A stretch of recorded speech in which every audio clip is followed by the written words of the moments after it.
What's up, KAG? Alam mo kung saan pinaka-nawawalan ng pera ang Pilipinas? Hindi sa mahirap, hindi sa tax, sa sistema. Pero paano kung may technology na hindi kayang dayain? Paano kung bawat galaw ng pera kita ng lahat? Blockchain ba ang sagot o isa lang itong bagong buzzword? Alam mo, madalas nating marinig yung salitang korupsyon na parang normal na lang. Parang weather forecast. Okay, may nawawalang pondo. Okay, may overpricing. Pero tanong ko sa'yo, kung may paraan para gawing transparent lahat ng galaw ng pera ng gobyerno, gusto mo ba? Kasi dito papasok yung blockchain. Pero warning lang ha, hindi ito hype video. Hindi ito blockchain will save the Philippines type content. Pag-aaralan natin ito. Babaklasin natin ito. Ano yung mga pros, ano yung mga cons at yung reality. Let's go! Ano ba talaga ang blockchain? Simple lang. Isipin mo ledger parang notebook ng sari-sari store. Pero ang kaibahan, hindi isa ang may hawak. Lahat may kopya. At kapag may entry na naisulat, hindi mo na ito mabubura. Iyan ang blockchain. Distributed ledger siya. Maraming computers ang may copy. Kapag may bagong transaction, kailangan ma-verify ng network. Hindi pwedeng edit-edit lang. Ngayon, isipin mo kung government funds yan. Budget for road construction, budget for ayuda, budget for hospital. Kung naka-blockchain yan, makikita ng publiko kung saan napunta ang pera.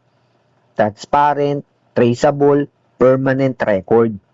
Pero teka muna, mukhang perfect, di ba? Too good to be true? Exactly. Paano makakatulong sa anti-corruption? Transparent government spending. Halimbawa, may 1 billion pesos na budget para sa flood control.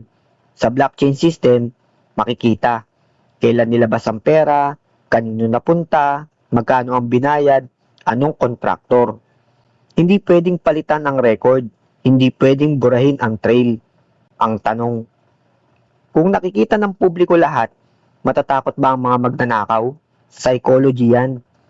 Kapag alam mo may CCTV, babawasan mo ang kalokohan. Blockchain is like digital CCTV ng pera. Smart contracts. Ito mas interesting. Smart contract automation execution. Halimbawa, ang contractor babayaran lang kapag nakompleto ang project, na-verify ang inspection, na-upload ang proof. Automatic ang release ng fund. Walang pakiusap, walang padulas, pero sino ang maglalagay ng tamang data sa system? Pag mali ang input, mali din ang output. Digital identity. Isang malaking issue sa Pilipinas. Ghost beneficiaries. Ayuda sa 10,000 tao pero 6,000 lang talaga ang totoong tao. Kung may blockchain-based digital ID system, mas mahirap mag-imbento ng tao. Pero again, ang system ba natin handa? Evidence tsaka mga real-world example. Hindi ito theory lang. Estonia. Ginagamit nila ang blockchain style tech sa digital government records. Secure, transparent, efficient. Georgia. Land registry nila naka-blockchain. Mas mabilis ang property verification. Less manipulation. Hindi sila perfect, pero gumagana. Ngayon ang tanong, kaya ba ng Pilipinas? Bakit pwede itong mag-fail? Ito yung hindi sinasabi ng mga crypto influencers. Number 1, corrupt system plus new tech equals same problem. Kung corrupt ang tao, gagamitin lang nila ang blockchain para magmukhang legit ang corruption. Garbage in, garbage out. Kung mali ang data na nilagay, permanent din ang mali. Political will. Blockchain is technology. Corruption is political problem. Kung walang gustong magpatupad, walang mangyayari. Simple. Cost and infrastructure. Internet issues, digital literacy, cybersecurity risk. Hindi ito plug-and-play solution. Sa personal opinion ko, naniniwala ako na may potential ito. Pero hindi ito magic solution. Ang tunay na laban, hindi technology, kultura, accountability. Kung hindi handa ang sistema, blockchain is just decoration. Alam mo ba, ang pinakaunang use case ng blockchain hindi government, Bitcoin. At ang original goal, remove trust from middleman. Ibig sabihin, trust the code, not the politician.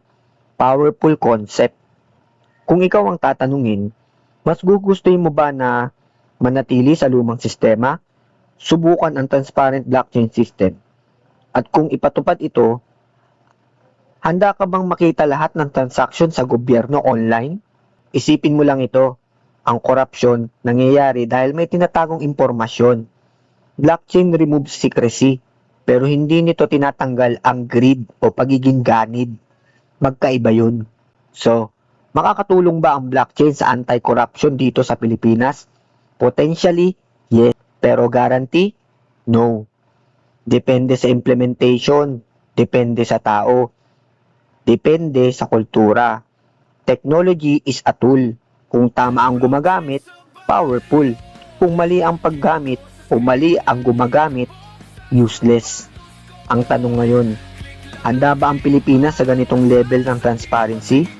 At kung mangyari man, handa ka bang makita ang buong katotohanan? Game on!